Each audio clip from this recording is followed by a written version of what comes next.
Halo teman-teman, selamat datang ya di channel YouTube saya. Jumpa lagi dengan saya tetap di channel Yulili. Kali ini saya akan membahas tentang surat notis. Jadi yang banyak dipertanyakan yaitu tentang bagaimana cara membuat surat notis. Surat notis itu adalah surat pengunduran diri dengan 1 bulan pemberitahuan ke majikan. Nah, ini adalah contoh surat notis yang diberikan ke majikan Hong Kong, kayak gitu ya. Ini khusus bagi teman-teman yang bekerja di Hong Kong. Jadi surat notis itu bisa didapat di mana? Biasanya pertanyaannya seperti itu. Jadi sebenarnya surat notis itu adalah kita sebagai pekerja itu mengundurkan diri kepada majikan. Jadi kita yang membuat, kayak gitu ya. Jadi nggak ada draftnya, nggak ada filenya, nggak ada download di mana, kayak gitu. Dan ngambilnya di mana itu sebenarnya nggak ada, kayak gitu. Cuman kadang itu ada agent itu juga menyiapkan untuk surat notis atau surat pengunduran diri, kayak gitu. Nah, saya akan memberikan salah satu contoh yaitu surat pengunduran diri. Terus apa sih bedanya notis sama break kontrak? Jadi notis sama break kontrak itu apa? Sebenarnya sama aja. Notis itu surat pengunduran diri, break kontrak itu juga pemutusan kontrak, kayak gitu. Jadi nggak ada bedanya. Kalau terminate itu sama aja, pemutusan kontrak, kayak gitu ya. Jadi sama aja. Terus habis itu banyak sekali teman-teman itu yang mungkin nggak mau repot ngomong sama majikan, langsung aja nulis surat notis, terus langsung dikirim ke imigrasi. Apakah boleh kayak gitu? Yang namanya notis itu kita ngasih tahu ke majikan. Jadi majikan mau nerima atau tidak itu terserah. Apa kata nanti? Intinya kita serahkan dulu pengajuan bahwa kita mau mengundurkan diri dengan surat pemberitahuan 1 bulan sebelum kita keluar. Jadi jangan kita belum ngasih tahu ke majikan, terus langsung aja surat itu dikasih ke imigrasi. Itu namanya bukan notis. Masa notisnya ke imigrasi? Imigrasi itu yang memberi informasi bahwa pemutusan kontrak Anda akan berakhir tanggal berapa. Tapi diketahui oleh kedua belah pihak. Ya, diketahui oleh kedua belah pihak. Jadi antara pekerja dan majikan. Kayak gitu. Jadi formnya sudah ada di sini. Contohnya itu boleh ditulis tangan, atau teman-teman boleh minta ke agennya, atau teman-teman itu bisa, bolehlah nanti komen-komen di channel YouTube saya. Mana tahu saya bisa ngirim contohnya, kayak gitu. Yang penting intinya kita mengundurkan diri ke majikan. Alasannya apa? Itu terserah. Itu kan beda-beda pasti alasannya, kayak gitu ya. Nah, selepas kita mengundurkan diri, antara majikan mau nerima atau tidak, itu urusan belakang. Yang penting teman-teman sudah melalui proses yaitu ingin mengundurkan diri dengan cara break kontrak atau notice, one man notice, surat pemberitahuan, kayak gitu ya. Nah, jangan lupa surat pemberitahuan itu kita pasti kasih ke majikan 2 lembar. Harusnya majikan itu ada tanda tangan bahwa menyetujui kalau kita mau keluar bulan depan, kayak gitu ya. Kalau memang majikan nggak menyetujui, kita bisa minta tolong ke agent, kasih tahu ke majikan aku udah ngasih notis, kayak gitu. Intinya kita sudah ada record untuk ngasih tahu pihak ketiga, agent, kayak gitu. Kalau seandainya teman-teman benar kepingin keluar, ya nggak apa-apa, yang penting majikan tahu. Terus teman-teman mau ngirim langsung ke imigrasi, nggak ada masalah. Yang penting majikannya sudah tahu kalau teman-teman itu mau notis, kayak gitu ya. Nah, selepas notis kita kerja 1 bulan. Bulan berikutnya last day ya, hari terakhir kerja. Kita kerja mungkin yang namanya kita notice dan nggak finish, itu ada yang 6 bulan, ada yang setahun, ada yang 9 bulan, kayak gitu ya. Berapapun kita bekerja, kalau kita sudah ada visa, jadi kita masih tetap wajib untuk mendapatkan tiket pulang ke Indonesia 1 jalan ya, tiket pulang ke Indonesia. Untuk uang itu tidak wajib. Itu hanya negosiasi antara majikan dan kita, kayak gitu ya. Jadi kalau majikan mau ngasih uang, ya nggih monggo. Tapi kalau majikan nggak mau ngasih uang, tapi maunya ngasih tiket, ya kita harus nerima. Karena niat kita kan putus kontrak dan mau pulang ke Indonesia. Kalaupun teman-teman nggak mau pulang, teman-teman masih ingin cari job yang lain atau mungkin ke Makau kayak gitu ya, yaitu keputusan teman-teman sendiri. Tiketnya mau dihangusin atau mau diundur, nggih monggo kayak gitu ya. Terus teman-teman juga akan berhak untuk mendapatkan uang selama teman-teman bekerja. Contoh, biasanya kan teman-teman gajian setiap tanggal 1. Terus habis itu tanggal 1 teman-teman ngasih notis, bulan depannya tanggal 1 teman-teman telas di. Jadi dalam 1 bulan bekerja itu teman-teman tetap mendapatkan gaji selama teman-teman bekerja kayak gitu. Nah, terus teman-teman juga tetap wajib untuk mendapatkan uang cuti tahunan, tergantung. Kalau kontrak pertama itu kan finish kontrak otomatis 14 hari. Tinggal kita hitung aja, kita kerja berapa lama. Kayak gitu ya. Terus selanjutnya uang transport 100 itu wajib. Nah, jadi yang harus diperhatikan di sini ya, teman-teman semuanya.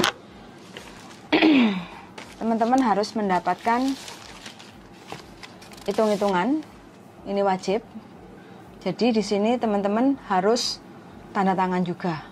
Jadi apa yang teman dapat, teman-teman baru tanda tangan. Kalau nggak sesuai, teman-teman jangan mau tanda tangan. Mending teman-teman langsung ke labor untuk menyelesaikan perkara. Daripada tanya sana sini itu tidak akan menyelesaikan masalah. Kayak gitu ya. Terus berikutnya di sini adalah surat pemutusan kontrak. Jadi kapan teman-teman itu last day. Jadi tanggal berapa teman-teman itu last day. Jadi 2 lembar ini kalau teman-teman sudah keluar dari majikan, sebelum keluar dari majikan, pastikan urusannya sudah beres, clear dulu ya. Jangan teman-teman keluar habis itu, loh aku gak entuk tiket, loh aku kok nggak dapat apa-apa keluar dari majikan, kok ngaplo ini dan itu. Jangan seperti itu. Pokoknya selesaikan dulu sebelum teman-teman mengakhiri keluar dari rumah majikan kayak gitu. Terus karena posisinya teman-teman sekarang ini kan niatnya ngebreak atau notice atau putus kontrak, pastikan barang yang kita keluarkan itu harus minta pihak ketiga untuk ngecek. Jadi ada saksinya. Jadi teman-teman minta izin sama majikan. Ini aku mau keluar, tolong cek barang saya. Kayak gitu ya.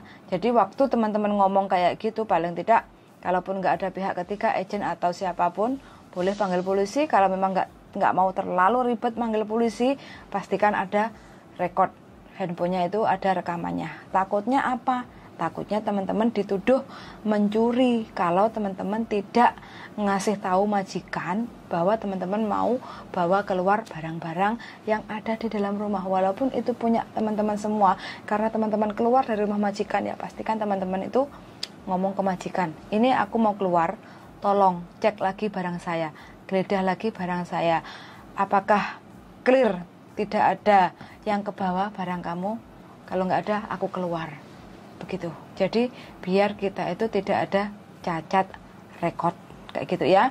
Terus yang terakhir, pastikan teman-teman selepas keluar dari rumah majikan, teman-teman itu waktunya cuma 14 hari bisa tinggal di Hong Kong ya.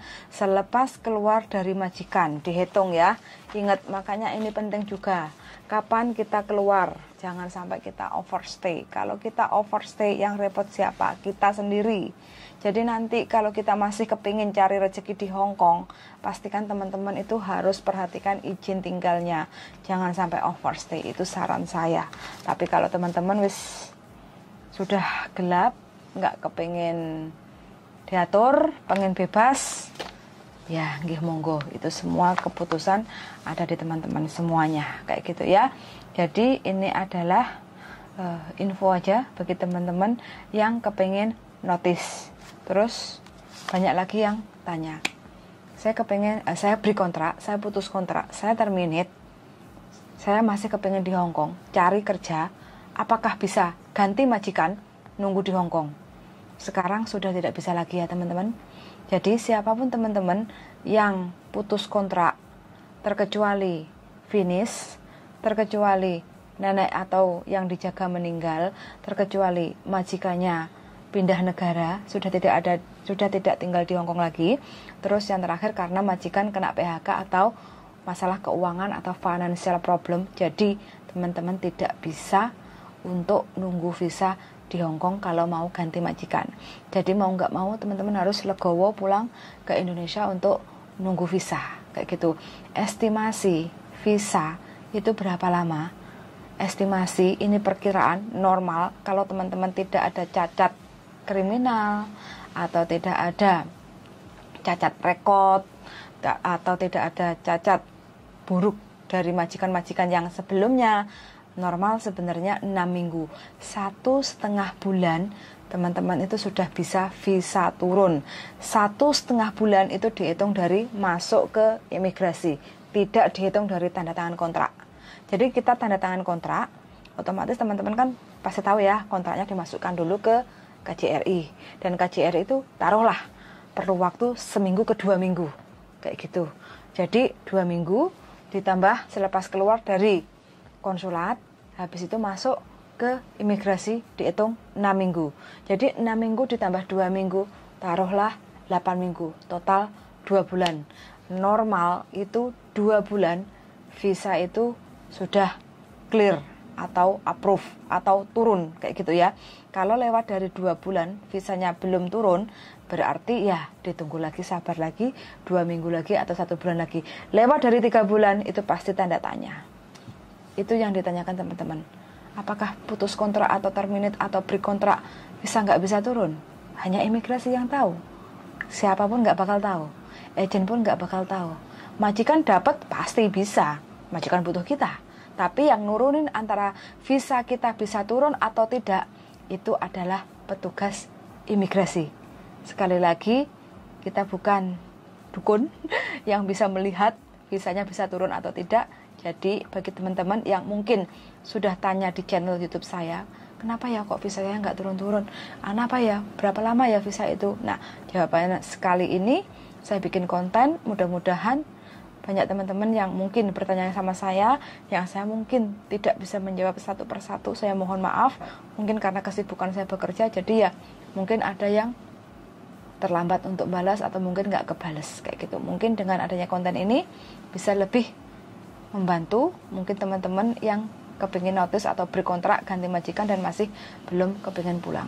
Sekarang Makau buka, banyak teman-teman yang geser ke Makau, monggo, nggak ada masalah. Teman-teman mau kemanapun, monggo, nggak ada masalah. Tapi yang namanya bekerja, kita di mana tempatnya itu semua sama. Tergantung kitanya mau kemana, senengnya di bidang apa, monggo. Kayak gitu aja sih. Bagi teman-teman yang masih kurang jelas atau ingin tanya-tanya seputar putus kontrak atau seputar notice atau yang lainnya, monggo. Atau mungkin teman-teman ada yang request mungkin dibahas tentang apa, monggo, kayak gitu. Bujuku, ada penambahan? Ada penambahan? Pas. Pas? Pas. Ada pertanyaan? Tidak ada. Tidak ada? Tidak ada. Oke. Tidak selalu. Oke. Nah, gitu aja ya. Nah, malam hari sebelum tidur saya sempatkan untuk bikin konten ini. Mudah-mudahan bisa membantu pemikiran teman-teman semua. Yang penting niat engson aja teman-teman ya. Niat engson nyambut gawe. 2 tahun itu cepet. Walaupun kita diomeli majikan, walau kita kadang dikasih makan nggak cukup, kadang dikasih makan sisa-sisa, terima aja dengan ikhlas. Pasti suatu saat kita akan diganti yang lebih dari hari ini kayak gitu. Jadi nikmati aja. Kalau memang kita dikasih makan yang kurang, ya mbuh piye carane lah. Kita lebih baik beli tahu tempe kan murah toh, $10 dapet toh. Nah, kasih sambal wes enak. Enaknya pakai banget daripada yang mahal-mahal. Kayak gitu aja udah enak. Pokoknya dinikmati aja. Mbuh piye carane niat ingsun finish kontrak. Kalau kita sudah finish kontrak dan menanamkan dalam diri kita, pokoknya kudu finish, kita pasti finish. Pokoknya uang kudu ngumpul, target berapa, bismillah, insya Allah bisa. Kayak gitu ya teman-teman. Suwun sangat, semoga bermanfaat, dan terima kasih sudah mendengarkan. See you the next video. Bye-bye.